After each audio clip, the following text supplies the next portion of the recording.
সকলকে শুভ নববর্ষের অগ্রিম শুভেচ্ছা জানিয়ে একটি নতুন ভিডিও শুরু করছি। কালকে এমনিতেই রবিবার, তার মধ্যে বাঙালির নববর্ষ। আর নববর্ষ মানে আর সাথে রবিবার মানেই তো সকল বাঙালির বাড়িতে একটি চিকেনের রেসিপি বা মাটনের রেসিপি থাকবেই। তো আমি ভাবলাম আজকে আপনাদের সঙ্গে একটু অন্যরকম স্বাদের চিকেনের রেসিপিটা শেয়ার করি। সেই জন্য প্রথমে কেটে রাখা ছিল পেঁয়াজ আর একটি টমেটো, আর এইদিকে বেটে রাখা ছিল আদা, রসুন, জিরে বাটা।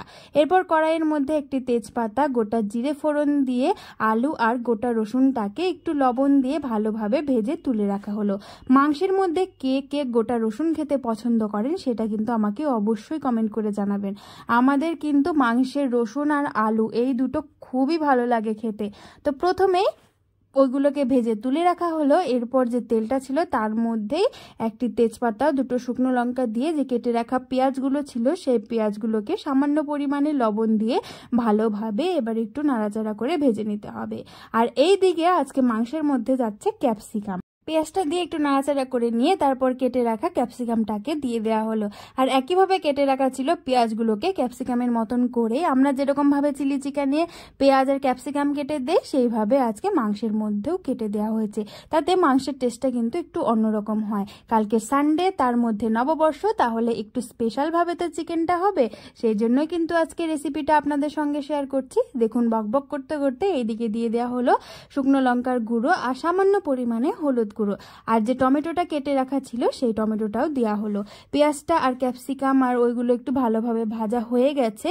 এরপর এর মধ্যে কেটে ধুয়ে রাখা যে মাংসটা ছিল সেটাকে এর মধ্যে দিয়ে দেওয়া হলো। দিয়ে এরপর ভালোভাবে এর মধ্যে এটাকে মিশিয়ে নিয়ে একটু নাড়াচাড়া করে নিতে হবে কিছু সময় ধরে। তারপর যে বেটে রাখা ছিল আমাদের আদা রসুন, সেই আদা রসুন বাটা এবং জিরে বাটাটাও এর মধ্যে এরপর দিয়ে দেওয়া হলো। দিয়ে এরপর এটাকে আবারও ভালোভাবে কষিয়ে নিতে হবে। মশলা বাটার যে জলটা ছিল মানে বাটি ধুয়ে সেই জলটাকেও এর মধ্যে দিয়ে দেওয়া হলো।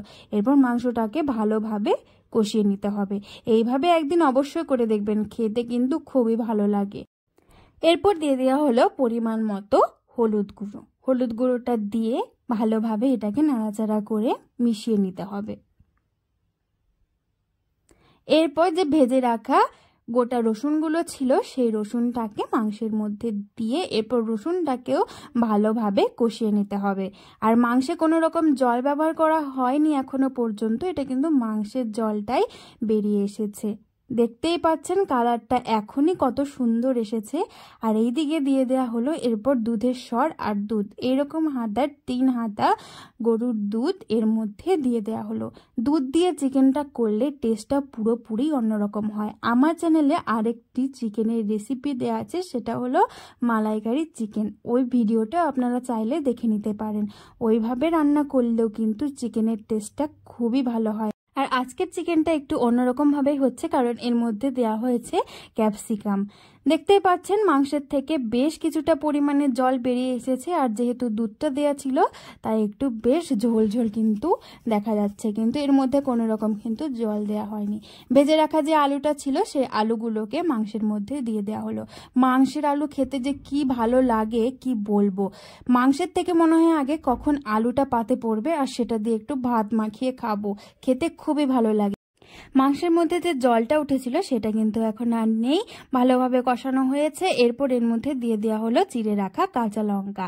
এরপর ভালোভাবে কষানোটা হয়ে গেলে, কষানোটা অবশ্যই টেস্ট করে দেখবেন, কষানো খেতে তো খুবই ভালো লাগে। গরম গরম কষা মাংস ওফ দারুণ লাগে। ভালোভাবে কষানো হয়ে গেলে এরপর পরিমাণ মতো জলটা দিয়ে দিতে হবে ঝোলের জন্য। দেখতে পাচ্ছেন ঝোলটা কত সুন্দরভাবে ফুটছে আর কালারটাও সুন্দর এসছে না, দেখতে ভালো লাগছে তো। আমার তো এখনই লোভ লাগছে। মাংসটার টেস্টটা কিন্তু সত্যি খুবই ভালো হয়েছিল। আমি বলবো বাড়িতে অবশ্যই একদিন এইভাবে করে দেখবেন, খেতে খুবই ভালো লাগে। এরপর ভালোভাবে মাংসটা ফুটে গেলে নামানোর আগে এর মধ্যে সামান্য পরিমাণে মিট মশলা দিয়ে একটু নাড়াচাড়া করে নামিয়ে নিলে তৈরি হয়ে গেল গরম গরম মাংসের ঝোল, যেটা খেতে খুবই ভালো লাগে। তাহলে কালকে সকলের বাড়িতে নিশ্চয়ই হচ্ছে গরম গরম চিকেন বা মাটন। আজকের ভিডিওটা কেমন লাগলো সেটা অবশ্যই কমেন্ট করে জানাবেন। ভিডিওগুলো ভালো লাগলে চ্যানেলটাকে সাবস্ক্রাইব করুন।